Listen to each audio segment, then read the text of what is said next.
संगोम सुंफम सहिर अतोप Ming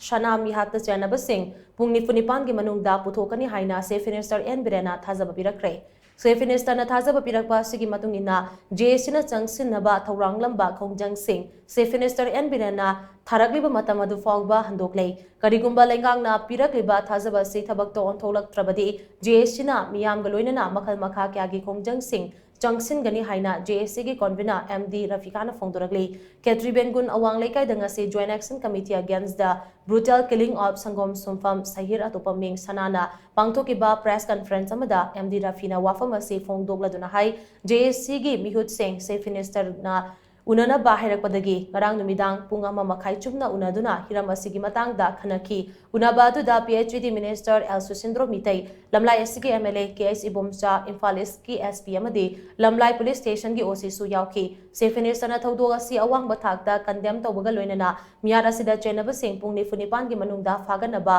SP da pautak pi khibaga loinana chenaba sing phaduna chairak pigani haibagi thajaba su piraki JSC ki maikedagi su laingakna pirak liba thajaba asida थाजब थमले अदुबु पुंग निफुनिपान असे फावबदे लैखिद्रबा सनागी असिबा हकचांग लौखिरोय चेनब सिंह फारब मतुंगदा असिबा हकचांग लौगनि हाइना लैंगा की मफमदा जेएसना थमलमकी लैंगांगना पिरकलिबा मतम असे फावबदे गाइमिनखिसि करिगुंबा लैंगांगना पिरकलिबा थाजब असे थबक थोंथोप ngamद्रबदि club organisation अमदि CSO सिंगा लोइनना जेएसना खोंजंग चंगसिनगनि मसिदा मियामनसु मतेंग पांगबियु हाइना मांग मखाताखी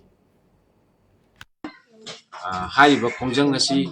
हाना लेरंबा पुंग निफु निपान की अल्टीमेटम पीबदो अदुगा चप मानना पुंग निफु निपान अमा मु पिजरे हाइबा मतम सिबौददी अखोगी मणिपुर लेबिरिबा